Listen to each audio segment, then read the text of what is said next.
ವಿಮೋಚನಕಾಂಡ ಅಧ್ಯಾಯ 19. ಇಸ್ರಾಯೇಲ್ಯರು ಐಗುಪ್ತ ದೇಶದಿಂದ ಹೊರಟ 3ನೇ ತಿಂಗಳಿನ ಅದೇ ದಿವಸದಲ್ಲಿ ಸೀನಾಯಿ ಅರಣ್ಯಕ್ಕೆ ಬಂದರು. ಅವರು ರೆಫೀದೀಮನ್ನು ಬಿಟ್ಟು ಆ ಅರಣ್ಯಕ್ಕೆ ಬಂದಾಗ ಅಲ್ಲಿ ಬೆಟ್ಟಕ್ಕೆ ಎದುರಾಗಿ ಇಳುಕೊಂಡರು. ಮೋಶೆ ಬೆಟ್ಟವನ್ನೇರಿ ದೇವರ ಸನ್ನಿಧಿಗೆ ಹೋದಾಗ ಯೆಹೋವನು ಅವನಿಗೆ ಬೆಟ್ಟದ ಮೇಲಿನಿಂದ ಕೂಗಿ, ನೀನು ಯಾಕೋಬನ ಮನೆತನದವರಾದ ಇಸ್ರಾಯೇಲರಿಗೆ ಈ ಮಾತುಗಳನ್ನು ಹೇಳಬೇಕು. ಏನೆಂದರೆ, ನಾನು ಐಗುಪ್ತರಿಗೆ ಏನು ಮಾಡಿದೆನೋ, ಹದ್ದು ತನ್ನ ಮರಿಗಳನ್ನು ರೆಕ್ಕೆಗಳ ಮೇಲೆ ಹೊತ್ತುಕೊಳ್ಳುವಂತೆ ನಾನು ನಿಮ್ಮನ್ನು ಹೊತ್ತುಕೊಂಡು ನನ್ನ ಸ್ಥಳಕ್ಕೆ ಹೇಗೆ ಸೇರಿಸಿದನೋ, ಇದನ್ನೆಲ್ಲ ನೀವು ನೋಡಿದ್ದೀರಷ್ಟೇ. ಹೀಗಿರಲಾಗಿ ನೀವು ನನ್ನ ಮಾತನ್ನು ಶ್ರದ್ಧೆಯಿಂದ ಕೇಳಿ ನಾನು ಮಾಡುವ ನಿಬಂಧನೆಯನ್ನು ಅನುಸರಿಸಿ ನಡೆದರೆ ನೀವು ಎಲ್ಲ ಜನಾಂಗಗಳಲ್ಲಿ ನನಗೆ ಸ್ವಕೀಯ ಜನರಾಗುವಿರಿ. ಸಮಸ್ತ ಭೂಮಿಯೂ ನನ್ನದಷ್ಟೇ. ನೀವು ನನಗೆ ಯಾಜಕ ರಾಜ್ಯವೂ ಪರಿಶುದ್ಧ ಜನವೂ ಆಗಿರುವಿರಿ. ಇವೇ ನೀನು ಇಸ್ರಾಯೇಲರಿಗೆ ಹೇಳಬೇಕಾದ ಮಾತುಗಳು ಎಂದನು. ಆಗ ಮೋಶೆ ಬಂದು ಜನರ ಹಿರಿಯರನ್ನು ಕೂಡಿಸಿ ಯೆಹೋವನು ಆಜ್ಞಾಪಿಸಿದ್ದ ಈ ಮಾತುಗಳನ್ನೆಲ್ಲ ಅವರಿಗೆ ತಿಳಿಸಿದನು. ಜನರೆಲ್ಲರೂ ಯೆಹೋವನು ಹೇಳಿದಂತೆಯೇ ಮಾಡುವೆವು ಎಂದು ಒಗ್ಗಟ್ಟಾಗಿ ಪ್ರತ್ಯುತ್ತರ ಕೊಡಲಾಗಿ ಮೋಶೆ ಯೆಹೋವನ ಬಳಿಗೆ ಹೋಗಿ ಅವರ ಮಾತುಗಳನ್ನು ಆತನಿಗೆ ಅರಿಕೆ ಮಾಡಿದನು.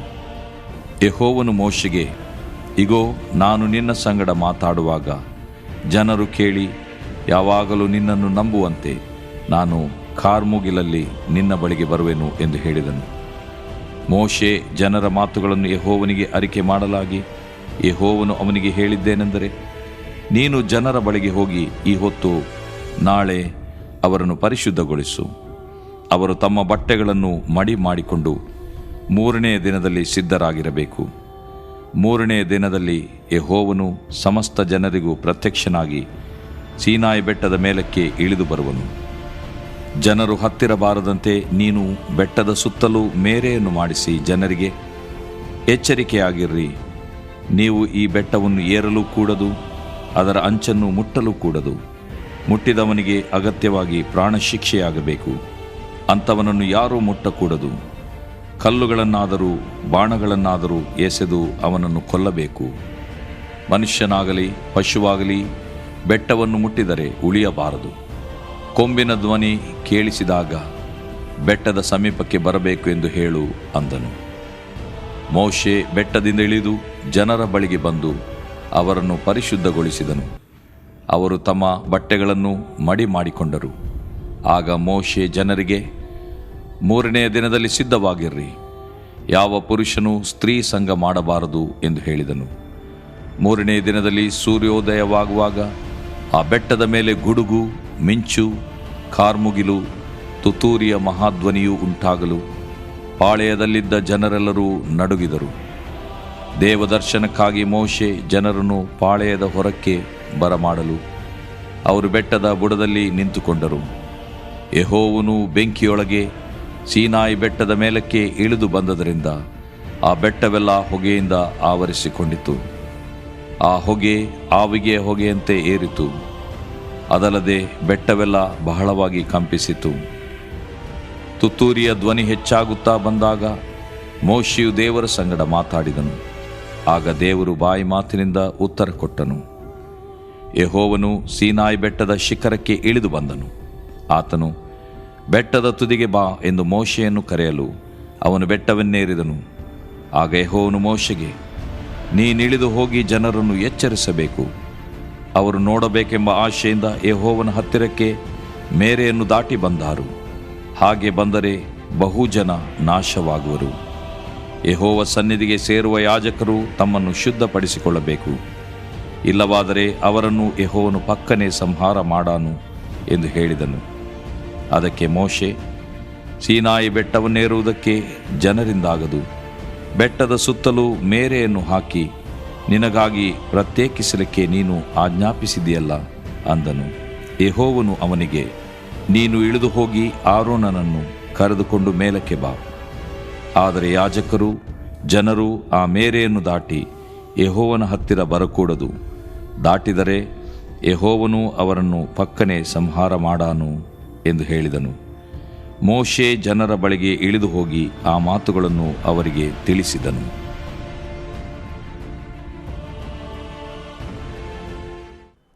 ದೇವರು ಪ್ರೀತಿಸುವ ಪ್ರೀತಿಯ ಬಿಗ್ ಜೆ ಟಿವಿ ವೀಕ್ಷಕರಿಗೆ ಯೇಸು ಕರ್ತನ ಹೆಸರಿನಲ್ಲಿ ಸ್ವಾಗತ ಬಯಸ್ತೇವೆ. ಬನ್ನಿ, ಇಂದು ದೇವರ ನಿತ್ಯವಾದ, ನಿತ್ಯ ಜೀವ ಕೊಡುವ, ನಿತ್ಯನಾಗಿರುವ ದೇವರ ವಾಕ್ಯದಿಂದ ನಾವು ಅಧ್ಯಯನ ಮಾಡಿಕೊಳ್ಳೋಣ. ಇಂದಿನ ಅಧ್ಯಯನ ವಿಮೋಚನಕಾಂಡ 19ನೇ ಅಧ್ಯಾಯ, the book of Exodus chapter 19. 18ನೇ ಅಧ್ಯಾಯದಲ್ಲಿ ಮೋಶೆ ತನ್ನ ಮಾವನನ್ನು ಸಂಧಿಸುವಂಥ ಒಂದು ಘಟನೆ ದಾಖಲೆಯಾಗಿದೆ. ಮೋಶೆ ತಾನೇ ಇದನ್ನು ಬರೆದಾಗ ಇರುವಂಥ ಒಂದು ಮಾತೇನೆಂದರೆ, ಮೋಶೆ ಯಾವ ರೀತಿಯಾಗಿ ದೇವರು ಅದ್ಭುತವಾಗಿ, ಆಶ್ಚರ್ಯವಾಗಿ ಐಗುಪ್ತ ದೇಶದಿಂದ ಇಸ್ರಾಯೇಲರನ್ನು ಅನೇಕ ಅದ್ಭುತಗಳನ್ನು ಮಾಡಿ ಕರೆತಂದನು ಎಂಬಂಥ ವರದಿಯನ್ನು, ರಿಪೋರ್ಟನ್ನು ಮೋಶೆ, ಅಳಿಯನಾದ ಮೋಶೆ ಮಾವನಿಗೆ ತಿಳಿಸ್ತಾನೆ. ತಿಳಿಸಿದಾಗ ಎಷ್ಟು ಟೈಮ್ ತಗೊಂಡು ಗೊತ್ತಿಲ್ಲ, ಆದರೂ ಕೂಡ ಇವೆಲ್ಲವನ್ನು ಮಾವನಿಗೆ ತಿಳಿಸಿದಾಗ ಮೋಶೆ ಮಾವ ಕೂಡ ಪೂರ್ಣವಾಗಿ ಯೆಹೋವ ದೇವರಲ್ಲಿ ನಂಬಿ ಒಂದು ಮಾತನ್ನು ಹೇಳ್ತಾನೆ. ಅದೇನಂತ ಹೇಳಿದರೆ, ಯೆಹೋವನೇ ಎಲ್ಲ ದೇವರುಗಳಿಗಿಂತಲೂ ದೊಡ್ಡವನೆಂದು ಈಗ ತಿಳಿದುಕೊಂಡಿದ್ದೇನೆ. ಆ ರೀತಿಯಾಗಿ ಹೇಳಿಬಿಟ್ಟು ಅಷ್ಟಕ್ಕೆ ಅವನು ನಿಲ್ಲಿಸಲಿಲ್ಲ. ತನ್ನ ನಂಬಿಕೆಯನ್ನು ಕಾರ್ಯರೂಪದಲ್ಲಿ ಪ್ರಕಟಿಸುವಂತೆ ದೇವರಿಗೋಸ್ಕರವಾಗಿ ಯಜ್ಞ ಹೋಮಗಳನ್ನು ಅವನು ಮಾಡ್ತಾನೆ. ಆರೋನನ್ನು ಕೂಡ ಅವನ ಜೊತೆಯಲ್ಲಿ ಸಭೆಯ, ಅಂದರೆ ಇಸ್ರಾಯೇಲರ ಹಿರಿಯರೆಲ್ಲರೂ ಕೂಡ ಸೇರಿ ಸಹಭೋಜನವನ್ನು ಮಾಡಿ ಸಂತೋಷ ಪಡ್ತಾರೆ. ಅನಂತರ ಮಾರನೇ ದಿವಸ ಯಥಾ ಪ್ರಕಾರವಾಗಿ ಮೋಶೆ ತನ್ನ ಕೆಲಸವನ್ನು ಸ್ಟಾರ್ಟ್ ಮಾಡ್ತಾನೆ. ಅಂದರೆ ಲಕ್ಷಾಂತರ ಜನರಿರುವಾಗ ಅವರು ವ್ಯಾಜ್ಯಗಳನ್ನು ಮೋಶೆ ಹತ್ರ ತಗೊಂಬರ್ತಾರೆ. ತಂದಾಗ ನೀವು ಊಹಿಸ್ಕೋಬೋದು, ಕ್ಯೂನಲ್ಲಿ ಎಷ್ಟೊಂದು ಜನರು ಇಡೀ ದಿವಸ ತಾಸುಗಟ್ಟಲೆ ನಿಂತಿರುವಂಥದ್ದು. ನಿಂತವರಿಗೂ ಅದು ದಣಿವು. ಮೋಶೆ ಒಬ್ಬೊಬ್ಬರ ಹತ್ರ ಮಾತನಾಡ್ತಾ ಇರುವಂಥದ್ದಕ್ಕೆ ಮೋಶೆಗೂ ದಣಿವು. ಇದನ್ನೆಲ್ಲ ಗಮನಿಸಿದಂಥ, ವೀಕ್ಷಿಸಿದಂಥ, ಯೋಚಿಸಿದಂಥ ಇತ್ರೋ ಮೋಶೆ ಮಾವ ಈಗೇನು ಹೇಳ್ತಾನೆ, ನಾನು ನಿನಗೊಂದು ಸಲಹೆ ಕೊಡ್ತೀನಿ, ದೇವರು ನಿನ್ನ ಸಂಗಡ ಇರಲಿ. ಸಲಹೆ ಕೊಡುವಾಗ ಈ 2 ಮಾತು ಹೇಳುವಂಥದ್ದು ಭಾಳ ಒಳ್ಳೆಯದು. ನಾನು ಸಲಹೆ ಕೊಡ್ತೀನಿ, ಆದರೆ ದೇವ್ರು ನಿನ್ನ ಸಂಗಡ ಇರಲಿ, ದೇವ್ರು ನಿನ್ನನ್ನು ನಡೆಸಲಿ, ದೇವರು ನಿನ್ನ ಜೊತೆಗಿದ್ದಾನಲ್ಲ, ದೇವ್ರ ಸಲಹೆ ಕೇಳು. ನಂದು ತಕೋ, ಆದರೆ ದೇವ್ರು ತಗೋಬೇಡ ಅಂದರೆ ನೀನು ತಗೊಳ್ಳೋದು ಬೇಡ. ದೇವ್ರು ತಕ್ಕೋ ಅಂತ ದೇವ್ರು ಹೇಳಿದರೆ ದೇವ್ರದು ಹೇಳಿದ ಹಾಗೆ ನೀನು ಮಾಡು ಅನ್ನುವಂಥ ಒಂದು ಅರ್ಥವನ್ನು ಕೊಡುವಂಥ ಮಾತನ್ನು ಈ ಇತ್ರೋವನ್ನು ಅಥವಾ ಜತ್ರೋ ಎಂಬಂಥ ಮೋಶೆ ಮಾವನು ಹೇಳ್ತಾನೆ. ಇತ್ರೋವನು ಅಂತ ಹೇಳಿದರೆ ಪರಮಶ್ರೇಷ್ಠನು, ಎಕ್ಸಲೆಂಟ್, ಮಾನ್ಯನು, ಗಣನೀಯನಾದ ಎಂಬಂಥ ಅರ್ಥ. ಇವತ್ತು ಗಣನೀಯನಾದಂಥ ಒಂದು ಗಣನೀಯ ಸಮಾಲೋಚನೆಯನ್ನು, ಕೌನ್ಸಿಲನ್ನು, ಆಲೋಚನೆಯನ್ನು ಅಳಿಯನಿಗೆ ಮಾವ ಕೊಡುವಂಥದ್ದನ್ನು ನಾವು ವಿಮೋಚನಕಾಂಡ 18-19 ನೋಡ್ತೇವೆ. ಆ ಮೋಶೆಯ ಪರಿಸ್ಥಿತಿಯಲ್ಲಿ ಮಾವನು ಕೊಟ್ಟಂಥ ಆ ಒಂದು ಆಲೋಚನೆ, ಸಮಾಲೋಚನೆ ಅದು ಒಳಿತಾಗಿತ್ತು, ಪ್ರಯೋಜನವಾಗಿತ್ತು, ಪ್ರಾಯೋಗಿಕವಾಗಿತ್ತು, ಪ್ರಾಕ್ಟಿಕಲ್ ಆಗಿತ್ತು. ಅಂದರೆ 1000 ಮೇಲೆ, 1000 ವ್ಯಕ್ತಿಗಳ ಮೇಲೆ, 100 ವ್ಯಕ್ತಿಗಳ ಮೇಲೆ, 50 ವ್ಯಕ್ತಿಗಳ ಮೇಲೆ, 10 ವ್ಯಕ್ತಿಗಳ ಮೇಲೆ ಒಬ್ಬೊಬ್ಬ ಲೀಡರನ್ನು ನೇಮಿಸು ಅಂತ ಹೇಳಿದಾಗ ಮೋಶೆ ಅದರಂತೆ ಮಾಡಿದನು. ಯಾಕಂದರೆ ಮೋಶೆ ತನ್ನ ಮಾವನ ಮಾತಿಗೆ ಒಪ್ಪಿಕೊಂಡನು ಎಂಬಂಥ ಮಾತು ಬರೆದಿದೆ. ಅದೇ ರೀತಿಯಾಗಿ ಅವನು ಮಾಡಿದನು. ಜನರು ಸಂತೋಷವಾಗಿ ಹೋಗುವಂಥ ಸಹಾಯ ಆಯಿತು. ಮತ್ತು ಮೋಶೆಗೂ ಅದು ಕೆಲಸ ಲೈಟ್ ಆಯಿತು, ಹಗುರವಾಯಿತು. ಜನರಿಗೂ ಇಡೀ ದಿವಸ ನಿಲ್ಲುವಂಥದ್ದು ಬೇಕಾಗಿಲ್ಲ. ಹೊಸ ಹೊಸ ಲೀಡರ್ಸ್ ಕೂಡ ಅಲ್ಲಿ ಆಗುವಂತೆ ಆಯಿತು. ಒಬ್ಬನೇ ಹ್ಯಾಂಡಲ್ ಮಾಡೋಕ್ಕಿಂತಲೂ ಒನ್ ಮ್ಯಾನ್ ಶೋ ಅಂತ ಹೇಳ್ತಾರಲ್ಲ, ಒಬ್ಬ ಮನುಷ್ಯನೇ ಎಲ್ಲವನ್ನು ಮಾಡುವಂಥದ್ದು ಆ ರೀತಿಯಾಗಿರಲಿಲ್ಲ. ಡೆಲಿಗೇಟ್ ಮೋಶೆ ಮಾಡಿದನು. ಯಾರೋ ಒಬ್ಬರು ಹೇಳಿದರು, ಯಶಸ್ವಿಯಾದಂಥ ಒಂದು ನಾಯಕತ್ವ ಏನು ಮಾಡ್ತಾರೆ ಅಂತ ಹೇಳಿದ್ರೆ ಒಬ್ಬರೇ ಎಲ್ಲ ಮಾಡೋದಿಲ್ಲ. ಸ್ಟಾರ್ಟಿಂಗ್ನಲ್ಲಿ ಹಾಗಿರ್ಬೋದೇನೋ, ಆದರೆ ಅದನ್ನು ಅವರು ಭಾಗವಹಿಸಿ ನೇಮಿಸಿ ಅವರು ಚಲಾಯಿಸಿ ಕೊಡುವಂಥರಾಗಿರ್ತಾರೆ. Delegate authority of God. ದೇವರು ಇದನ್ನೇ ಮಾಡಿದ್ದು, ದೇವರು ಅಧಿಕಾರಿ. ಆದರೆ ಆ ಅಧಿಕಾರವನ್ನು ದೇವರು ಬೇರೆಯವರಿಗೆ ವಹಿಸಿ ಡೆಲಿಗೇಟ್ ಮಾಡಿ ಮನುಷ್ಯನಿಗೆ ಕೊಡ್ತಾನೆ. ಮನುಷ್ಯನು ಕೂಡ ಏನು ಮಾಡಬೇಕು, ಆ ಅಧಿಕಾರವನ್ನು ಬೇರೆಯವರಿಗೆ ಡೆಲಿಗೇಟ್ ವಹಿಸಿ ಹಂಚಿ ಕೊಡಬೇಕು. ತಂದೆ ಮನೆಯಲ್ಲಿ ಎಲ್ಲಾದರೂ ಮನೆಯಿಂದ ಎಲ್ಲೋ ಬೇರೆ ಕಡೆ ಹೋಗಬೇಕಾದ್ರೆ ಹೆಂಡತಿಗೆ ಆ ಒಂದು ಕೆಲಸವನ್ನು ನಿರ್ವಹಿಸಿ ಡೆಲಿಗೇಟ್ ಮಾಡಿ ಹೋಗ್ತಾರಲ್ಲ, ಹಾಗೆ ತಾಯಿ ಮನೆಯಿಂದ ನಾನು ಸ್ವಲ್ಪ ಹೊತ್ತು ಹೋಗಿ ಬರ್ತೀನಿ, ನಾನು ಮತ್ತೆ ಬಂದುಬಿಡ್ತೀನಿ ಅಂತ ಹೇಳ್ಬಿಟ್ಟು ಮನೆಯಲ್ಲಿರುವಂಥ 3-4 ಮಕ್ಕಳಿಗೆ ದೊಡ್ಡವರಾಗಿರುವಂಥ ಅವರಿಗೆ ಆ ಒಂದು ಡೆಲಿಗೇಷನ್, ಆ ಒಂದು ಕಾರ್ಯ ವಹಿಸ್ಬಿಟ್ಟು ತನ್ನ ಪರವಾಗಿ ಹೋಗ್ತಾರಲ್ಲ, ಹಾಗೆ. ಸರಿ, ಅದು ಭಾಳ ಪ್ರಯೋಜನವಾಯಿತು. ಅದನ್ನೇ 18ನೇ ಅಧ್ಯಾಯದಲ್ಲಿ ನಾವು ನೋಡ್ತೀವಿ. 19ನೇ ಅಧ್ಯಾಯದಲ್ಲಿ 3 ತಿಂಗಳು ಹಾಗೆ ಕೆಂಪು ಸಮುದ್ರವನ್ನು ದಾಟಿ ಅದು ಫ್ರೆಶ್ ಆಗಿ ಅವರ ಮೈಂಡ್ನಲ್ಲಿ, ಅವರು ಮೆಮರಿಯಲ್ಲಿ, ಮನಸ್ಸಿನಲ್ಲಿತ್ತು. ಬಹುಶಃ ಅವರು ಕಣ್ಣು ಮುಚ್ಚಿದರೂ ಕೂಡ ಆ ದೃಶ್ಯ ಬರ್ತಿತ್ತೇನೋ. ನೀರುಗಳ ಗೋಡೆ ಈ ಕಡೆ ಆ ಕಡೆ ಮತ್ತು ನಡ್ಕೊಂಡು ಹೋಗುವಂಥದ್ದು. ಯಾಕಂದರೆ ಅಷ್ಟು ಈಸಿಯಾಗಿ ಸುಲಭವಾಗಿ ಮರೀಲಿಕ್ಕೆ ಆಗೋದಿಲ್ಲ. ಅಂಥ ಒಂದು ದೊಡ್ಡ ಅದ್ಭುತವನ್ನು ದೇವರು ಮಾಡಿ ತನ್ನ ಪರಾಕ್ರಮದಿಂದ, ದೇವರ ಪರಾಕ್ರಮದಿಂದ ಬಲಶಾಲಿಯಾದಂಥ ದೇವರು, ಜಯಶಾಲಿಯಾದಂಥ ದೇವರು ಯುದ್ಧ ಮಾಡಿ ಕಾದಾಡಿ ದೇವ್ ಜನರಿಗಾಗಿ ಕರ್ಕೊಂಡು ಬರುವಂಥ ಒಂದು ಘಟನೆ ಕೆಲವರಿಗೆ ಕನಸು ಬಿತ್ತೋ ಏನೋ ಗೊತ್ತಿಲ್ಲ. ಆ ರೀತಿಯಾಗಿರುವಂಥ ಇನ್ನೂ ಆ ಮೆಮೊರಿ, ಆ ನೆನಪು ಸ್ಮಾರಕವಾಗಿ ನೆನಪಾಗಿ ಆ ಒಂದು ದೃಶ್ಯಗಳು ಬರ್ತಾ ಇರುವಾಗ ಮತ್ತೆ 2-3 ಸಾರಿ ಅವರು ಗೊಣಗುಟ್ಟಿದ್ರು. ಸಮಸ್ಯೆಗಳು ಬಂದಾಗ ಆದರೂ ಕೂಡ ದೇವರು ಅವರನ್ನು ಕೈ ಬಿಡಲಿಲ್ಲ, ಸಹಾಯ ಮಾಡಿದನು. ಈಗ 19ನೇ ಅಧ್ಯಾಯಕ್ಕೆ ಬಂದಾಗ ಹತ್ರ 3 ತಿಂಗಳು ಆಗಿದ್ದು 2 ತಿಂಗಳು ಆಗಿಬಿಟ್ಟು 3ನೇ ತಿಂಗಳಲ್ಲಿ ಅವರು ಬಂದಿದ್ದಾರೆ ಅಂತ ಒಂದು ಅನುಭವದಿಂದ.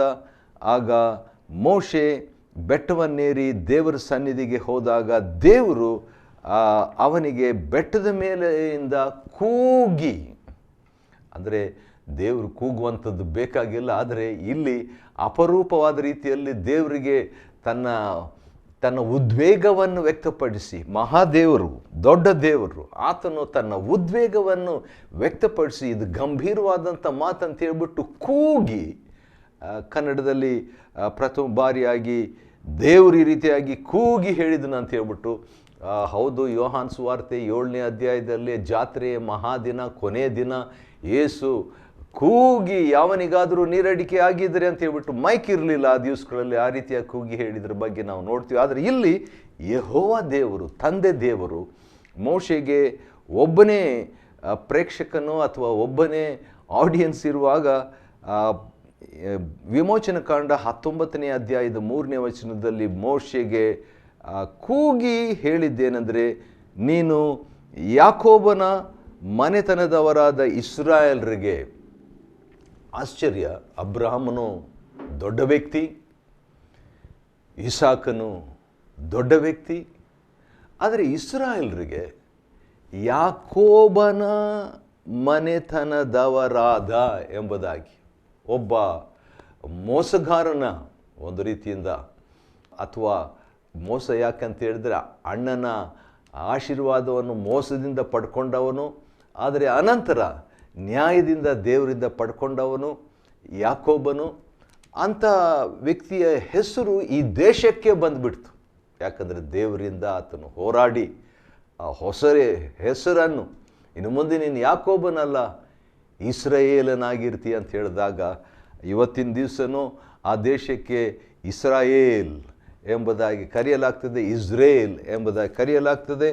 ದೇವರೊಂದಿಗೆ ಹೋರಾಡಿ ಗೆದ್ದ ವ್ಯಕ್ತಿಯ ಕುರಿತಾಗಿ ದೇವರೀಗ ಅವನ ಹೆಸರನ್ನು ಹೇಳಿ ಯಾಕೋಬನ ಮನೆತನದವರಾದ ಇಸ್ರಾಯೇಲರಿಗೆ ಈ ಮಾತುಗಳನ್ನು ಹೇಳಬೇಕು. ಏನೆಂದರೆ, ನಾನು ಐಗುಪ್ತರಿಗೆ ಏನು ಮಾಡಿದೆನೋ ಅಂತ ಹೇಳ್ಬಿಟ್ಟು ಹದ್ದು, ದೇವರು ಒಂದು ಎಕ್ಸಾಂಪಲ್ ಕೊಡ್ತಾರೆ. ಹದ್ದು, ವಿಮೋಚನ ಕಾಂಡ 19ನೇ ಅಧ್ಯಾಯದ 4ನೇ ವಚನ. ಹದ್ದು ತನ್ನ ಮರಿಗಳನ್ನು ರೆಕ್ಕೆಗಳ ಮೇಲೆ ಹೊತ್ತುಕೊಳ್ಳುವಂತೆ, ಯಾವ ರೀತಿಯಾಗಿ ದೊಡ್ಡ ಹದ್ದು ಚಿಕ್ಕ ಚಿಕ್ಕ ಮರಿಗಳನ್ನು ಅದು ದೊಡ್ಡ ರೆಕ್ಕೆಯಲ್ಲಿ, ಅದೊಂದು ಪ್ಯಾರಾಚೂಟ್ ಥರ ಒಂದು ದೊಡ್ಡ ವಿಶಾಲವಾದಂಥ ಒಂದು ಗಂಭೀರವಾದಂಥ ಮರೆಯಾಗುವಂಥ ಒಂದು ಸ್ಥಳದಲ್ಲಿ ರೆಕ್ಕೆಗಳಲ್ಲಿ ತನ್ನ ಮರಿಗಳನ್ನು ರೆಕ್ಕೆಗಳ ಮೇಲೆ ಹೊತ್ತುಕೊಳ್ಳುವಂತೆ ನಾನು ನಿಮ್ಮನ್ನು ಹೊತ್ತುಕೊಂಡು. ವಾವ್, ದೇವರು ಎಂಥ ಕೆಲಸ ಮಾಡಿದ್ದಾನೆ ಅನ್ನುವಂಥದ್ದನ್ನು ಇಸ್ರಾಯೇಲರಿಗೆ ಗೊತ್ತಾಗಬೇಕಂತ ಹೇಳ್ಬಿಟ್ಟು ತಾಯಿ ಹದ್ದು ಯಾವ ರೀತಿಯಾಗಿ ಚಿಕ್ಕ ಚಿಕ್ಕ ಮರಿಗಳನ್ನು ಹೊತ್ಕೊಂಡು ಹೋಗ್ತದೆ, ಆ ರೀತಿಯಾಗಿ ನಾನು ನಿಮ್ಮನ್ನು ಹೊತ್ತುಕೊಂಡಂತೆ ಹೊತ್ತುಕೊಂಡೇನು ಎಂಬುದಾಗಿ ದೇವರ ಮಾತನ್ನು ಹೇಳಿಬಿಟ್ಟು, ನಿನ್ನ ಸ್ಥಳಕ್ಕೆ ಹೇಗೆ ಸೇರಿಸಿದನೋ ಇದನ್ನೆಲ್ಲ ನೀವು ನೋಡಿದ್ದೀರಷ್ಟೆ. ಅವರು ನೋಡಿದರು.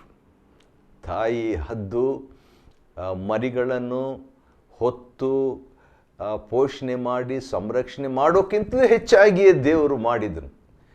ಯಾವ ತಾಯಿ ಹದ್ದು ಕೆಂಪು ಸಮುದ್ರವನ್ನು ವಿಭಾಗಿಸಲಿಲ್ಲ. ತಾಯಿ ಹದ್ದು ಬಂದು ಮನ್ನವನ್ನು, ಲವಕ್ಕಿಯನ್ನು, ಬೆಳವಕ್ಕಿಯನ್ನು ಕೊಟ್ಟಂಥದ್ದು, ಅಥವಾ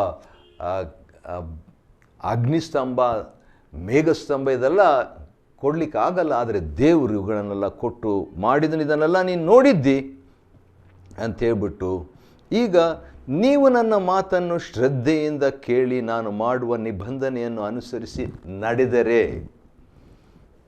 ದೇವರು ಒಂದು ಕಂಡೀಷನ್, ನಿಬಂಧನೆ ತನ್ನ ಜನರಿಗೆ ಮೋಶೆ ಮುಖಾಂತರ ಮಧ್ಯಸ್ಥನಾದಂಥ ಹಳೆ ಒಡಂಬಡಿಕೆ ಮಧ್ಯಸ್ಥನಾದಂಥ ದೇವರಿಗೂ ಇಸ್ರಾಯೇಲರಿಗೂ ಮಧ್ಯಸ್ಥನಾದಂಥ ಮೋಶೆ ಮುಖಾಂತರವಾಗಿ ದೇವರು ಮಾತನಾಡಿ, ನೀವು ನನ್ನ ನಿಬಂಧನೆಗಳನ್ನು ಅನುಸರಿಸಿ ನಡೆದರೆ ನೀವು ಎಲ್ಲ ಜನಾಂಗಗಳಲ್ಲಿ, ಯಾರ್ಯಾರೋ ಜನಾಂಗದವರು, ಐಗುಪ್ತದವರು, ಪೆರಿಜಿಯರು, ಕಾನಾನ್ಯರು, ಯಬೂಸಿಯರು, ಬೇರೆ ಬೇರೆ ಜನಾಂಗಗಳಿದ್ರು, ಎಲ್ಲ ಜನಾಂಗಗಳಲ್ಲಿ ನನಗೆ ಸ್ವಕೀಯರ ಜನರಾಗುವಿರಿ.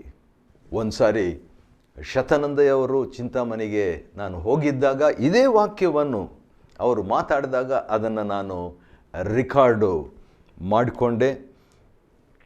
ನನಗೆ ಸ್ವಕೀಯ ಜನರಾಗುವಿರಿ, ಸಮಸ್ತ ಭೂಮಿಯು ನನ್ನವಷ್ಟೇ. ಇದು ದೊಡ್ಡ ಮಾತು ದೇವರು ಹೇಳಿದ್ದು. The earth and the everything that is in the earth belongs to the Lord. ಭೂಮಿಯು ಅದರಲ್ಲಿರುವ ಸಮಸ್ತವು ನಮ್ಮ ದೇವರಿಗೆ ಸೇರಿದ್ದು. ಇದನ್ನು ನಾವು ನಂಬಬೇಕು. ನಮ್ಮ ಅವಶ್ಯಕತೆಯಲ್ಲಿ, ಕೊರತೆಯಲ್ಲಿ, ಚಿಂತೆಯಲ್ಲಿ, ದುಃಖದಲ್ಲಿ ಈ ಮಾತು ನಮಗೆ ಒಂದು ಆದರಣೆಯಾಗಿ ಉಳಿತದೆ.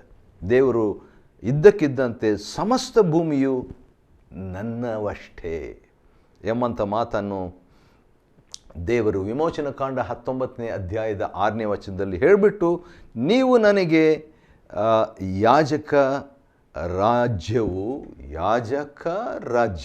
ಯಾಜಕರು ಬೇರೆ, ರಾಜರು ಬೇರೆ. ಆದರೆ ದೇವರು ಹಳೆ ಒಡಂಬಡಿಕೆಯಲ್ಲಿ ಸಾಧ್ಯವಾಗದಂಥ ಒಂದು ಮಾತನ್ನು ಪ್ರವಾದನೆಯಾಗಿ, ಹೊಸ ಒಡಂಬಡಿಕೆಯಲ್ಲಿರ್ತಕ್ಕಂಥ ನಮಗೆ ಪ್ರವಾದನೆಯಾಗಿ, ಯಾಜಕ ರಾಜ್ಯವು ಪರಿಶುದ್ಧ ಜನವೂ ಆಗಿರುವರಿ, ಇದೇ ನೀನು ಇಸ್ರಾಯೇಲರಿಗೆ ಹೇಳಬೇಕಾದ ವಿಷಯ ಅಂತ ಹೇಳಿ ಕಳಿಸ್ತಾನೆ ರೀ. ಆಗ ಜನರೆಲ್ಲರೂ ಕೂಡ ಏನು ಮಾಡ್ತೀವಿ, ಯೆಹೋವನು ಹೇಳಿದಂತೆಯೇ ನಾವು ಮಾಡುವೆವು ಅಂತ ಮಾತು ಕೊಡ್ತಾರೆ. ವಿಮೋಚನ ಕಾಂಡ 19:8ನೇ ವಚನ. ಹೌದು, ಒಂದು ಸಂದೇಶ ಕೊಟ್ಟಾಗ ಅದಕ್ಕೆ ನಾವು ಪ್ರತಿಕ್ರಿಯೆ ನೀಡುವಂಥದ್ದು ಒಳ್ಳೆಯದು. ನಾವು ಮಾಡ್ತೇವೆ ಅಥವಾ ಆಮೇನ್ ಅಥವಾ ಹಲ್ಲೆಲೂಯ ಗಟ್ಟಿಯಾಗಿ ಆದರೂ ಹೇಳ್ಬೋದು, ಮನಸ್ಸಿನಾಗಾದರೂ ಹೇಳ್ಕೋಬೋದು. ಎಜ್ರನು ದೇವರ ವಾಕ್ಯವನ್ನು ಓದ್ತಾ ಇದ್ದಾಗ ಆಮೇನ್ ಆಮೇನ್ ಆಮೇನ್ ಎಂಬುದಾಗಿ ಹೇಳಿದ್ರಂತೆ. ಆ ರೀತಿಯಾಗಿ ದೇವರು ಒಂದು ಮಾತನ್ನು ಹೇಳಿದಾಗ ಅದಕ್ಕೆ ಪ್ರತಿಕ್ರಿಯೆ ವ್ಯಕ್ತಪಡಿಸಿದರು. ಯೆಹೋವನು ಮೋಶೆಗೆ ಮತ್ತೆ ಹೇಳ್ತಾನೆ, 2 ದಿನ ನೀವು ನಿಮ್ಮನ್ನು ಶುದ್ಧ ಮಾಡಿಕೊಳ್ಳ್ರಿ, 3ನೇ ದಿನ ನಾನು ಇಳಿದು ಬರುವೆನು ಎಂಬುದಾಗಿ ದೇವರು ಹೇಳ್ತಾನೆ ರೀ. ಅದನ್ನು ಕೂಡ ನಾವು 19ನೇ ಅಧ್ಯಾಯ 11ನೇ ವಚನದಲ್ಲಿ ಓದ್ತೇವೆ. ಇದರಲ್ಲಿ ಈ 19ನೇ ಅಧ್ಯಾಯದಲ್ಲಿ ಒಂದು ಸಂಗತಿಯನ್ನು ಗಮನಿಸಬೇಕು. ಏನಂದರೆ ದೇವರು ಹತ್ತಿರ ಬರಬಾರ್ದು, ಎಚ್ಚರಿಕೆಯಾಗಿರಬೇಕು, ಸಮೀಪ ಬರಬಾರ್ದು, ಬಂದರೆ ಪ್ರಾಣ ಶಿಕ್ಷೆ ಆಗಬೇಕು. 13ನೇ ವಚನ 19ನೇ ಅಧ್ಯಾಯ ವಿಮೋಚನಕಾಂಡ 13ರಲ್ಲಿ ಅಂಥವರು ಕೊಲ್ಲಬೇಕು. ಅನಂತರ ಹತ್ತಿರ ಬಂದರೆ ಅಂಥವರು ನಾಶವಾಗುವಿರಿ. 19ನೇ ಅಧ್ಯಾಯ 22ನೇ ವಚನ ಮತ್ತು 23ನೇ ವಚನ ಸಂಹಾರ ಮಾಡುವ ಸಾಧ್ಯತೆ. ಮತ್ತು ಅದೇ ರೀತಿಯಾಗಿ 24ನೇ ವಚನ, 22, 23, 24 ಇವೆಲ್ಲವುಗಳಲ್ಲಿ ನಾವು ನೋಡುವಾಗ ಮತ್ತೆ ದೇವರು ಹತ್ತಿರ ಬಂದರೆ ಜನರು ಸತ್ತೋಗ್ತಾರೆ, ಹತ್ತಿರ ಬಂದರೆ ಜನರಿಗೆ ನಾಶ. ನನಗೆ ಹತ್ತಿರ ಬಂದರೆ ಮೇರೆಯನ್ನು ದಾಟಿ ಲಿಮಿಟೇಷನ್ ಇದೆ, ಆ ಮೇರೆ ದಾಟಿ ನನ್ನ ಹತ್ತಿರ ಬಂದರೆ ಮರಣದಂಡನೆ, ಪ್ರಾಣ ಶಿಕ್ಷೆ, ನಾಶ, ಕೊಲ್ಲಬೇಕು, ಈ ರೀತಿಯಾಗಿ ಅಂಥ ಮಾತುಗಳು 19ನೇ ಅಧ್ಯಾಯದಲ್ಲಿ ಇಸ್ರಾಯೇಲರಿಗೆ ದೇವರು ನೀಡಿದನು. ಇದರಿಂದ ನಾವು ತಿಳ್ಕೊಳ್ಳುವಂಥ ಸಂಗತಿ ಏನಂದರೆ, ಹಳೆ ಒಡಂಬಡಿಕೆಯಲ್ಲಿ ಒಬ್ಬ ಸಾಮಾನ್ಯ ವ್ಯಕ್ತಿ ದೇವರನ್ನು ಸಮೀಪಿಸುವುದು ಅಷ್ಟು ಈಸಿ ಅಲ್ಲ. ಆದ ಕಾರಣ ಯೇಸು ಕ್ರಿಸ್ತನು ನಮಗೋಸ್ಕರವಾಗಿ 2000 ವರ್ಷಗಳ ಹಿಂದೆ ತೀರಿತು, ಟೆಟೆಲಸ್ಟಾಯ್ ಅಂತ ಹೇಳ್ಬಿಟ್ಟು ಯೋಹಾನ 19:30ನೇ ವಚನದಲ್ಲಿ ನಮಗೋಸ್ಕರವಾಗಿ ತೆರೆ ಮೇಲಿಂದ ಕೆಳಗಿನವರೆಗೆ ಹರಿದು ಅತಿ ಪವಿತ್ರ ಸ್ಥಳದಲ್ಲಿರುವಂಥ ದೇವರನ್ನು ಈಗ ಸಮೀಪಿಸ್ಬೋದು. ಈಗ ಕೊಲ್ಲಲ್ಪಡೋದಿಲ್ಲ, ಈಗ ಮರಣದಂಡನೆ ಇಲ್ಲ. ಯಾಕಂದರೆ ಮರಣದಂಡನೆ ಆತನಿಗಾಯಿತು, ಕ್ರಿಸ್ತನಿಗಾಯಿತು. ಈಗ ನಮಗೆ ಪ್ರವೇಶ ಮಾರ್ಗ, ದಾರಿ ಸರಾಗವಾಯಿತು. ಇದಕ್ಕೆ ಜೀವವುಳ್ಳ ಹೊಸ ದಾರಿ, ಮರಣಕರವಾದ ದಾರಿ ಅಲ್ಲ. ಯಾಕಂದರೆ ದೇವರನ್ನು ಸಮೀಪಿಸಿದರೆ ಮರಣ, 19ನೇ ಅಧ್ಯಾಯ ವಿಮೋಚನಕಾಂಡ. ಆದರೆ ಯೇಸು ಕ್ರಿಸ್ತನ ಮೂಲಕ ನಾನೇ ಮಾರ್ಗವು ಸತ್ಯವು ಜೀವ ಆಗಿದ್ದೇನೆ. ಈಗ ಜೀವವುಳ್ಳ ಹೊಸ ದಾರಿ ಅಂತ ಇಬ್ರಿಯ 10, 19, 20ನೇ ವಚನದಲ್ಲಿ ಕೊಡಲಾಗಿದೆ.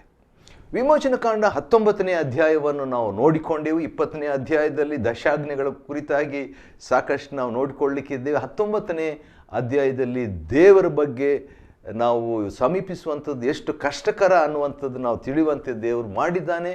ಈ 19ನೇ ಅಧ್ಯಾಯವನ್ನು ಅಧ್ಯಯನ ಮಾಡುವಂತೆ ದೇವರು ನಮಗೆ ಕೃಪೆ ಕೊಟ್ಟಿದ್ದಕ್ಕಾಗಿ ಆತನ ನಾಮಕ್ಕೆ ಸ್ತೋತ್ರವಾಗಲಿ.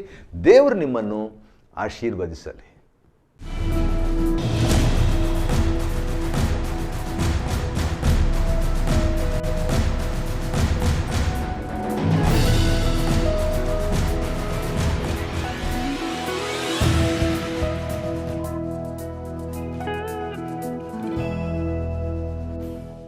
Chapter 19. In the 3rd month, when the children of Israel were gone forth out of the land of Egypt, the same day came they into the wilderness of Sinai. For they were departed from Rephidim, and were come to the desert of Sinai, and had pitched in the wilderness. And there Israel camped before the mount. And Moses went up unto God, and the Lord called unto him out of the mountain, saying, Thus shalt thou say to the house of Jacob, and tell the children of Israel, Ye have seen what I did unto the Egyptians, and how I bare you on eagle's wings, and brought you unto myself. Now therefore, if ye will obey my voice indeed, and keep my covenant, then ye shall be a peculiar treasure unto me above all people, for all the earth is mine. And ye shall be unto me a kingdom of priests, and an holy nation. These are the words which thou shalt speak unto the children of Israel. And Moses came and called for the elders of the people, and laid before their faces all these words which the Lord commanded him. And all the people answered together and said, All that the Lord hath spoken we will do. And Moses returned the words of the people unto the Lord. And the Lord said unto Moses, Lo, I come unto thee in a thick cloud, that the people may hear when I speak with thee, and believe thee forever. And Moses told the words of the people unto the Lord. And the Lord said unto Moses, Go unto the people, and sanctify them today and tomorrow, and let them wash their clothes, and be ready against the third day. For the third day the Lord will come down in the sight of all the people upon Mount Sinai. And thou shalt set bounds unto the people round about, saying, Take heed to yourselves that ye go not up into the mount, or touch the border of it. Whosoever toucheth the mount shall be surely put to death. There shall not an hand touch it, but he shall surely be stoned, or shot through. Whether it be beast or man, it shall not live. When the trumpet soundeth long, they shall come up to the mount. And Moses went down from the mount unto the people, and sanctified the people, and they washed their clothes. And he said unto the people, Be ready against the third day, come not at your wives. And it came to pass on the third day in the morning, that there were thunders and lightnings, and a thick cloud upon the mount, and the voice of the trumpet exceeding loud, so that all the people that was in the camp trembled. And Moses brought forth the people out of the camp to meet with God, and they stood at the nether part of the mount. And Mount Sinai was altogether on a smoke, because the Lord descended upon it in fire, and the smoke thereof ascended as the smoke of a furnace, and the whole mount quaked greatly. And when the voice of the trumpet sounded long, and waxed louder and louder, Moses spake, and God answered him by a voice. And the Lord came down upon Mount Sinai, on the top of the mount. And the Lord called Moses up to the top of the mount, and Moses went up. And the Lord said unto Moses, Go down, charge the people, lest they break through unto the Lord to gaze, and many of them perish. And let the priests also, which come near to the Lord, sanctify themselves, lest the Lord break forth upon them. And Moses said unto the Lord, The people cannot come up to Mount Sinai, for thou chargest us, saying, Set bounds about the mount, and sanctify it. And the Lord said unto him, Away, get thee down, and thou shalt come up, thou and Aaron with thee. But let not the priests and the people break through to come up unto the Lord, lest he break forth upon them. So Moses went down unto the people, and spake unto them.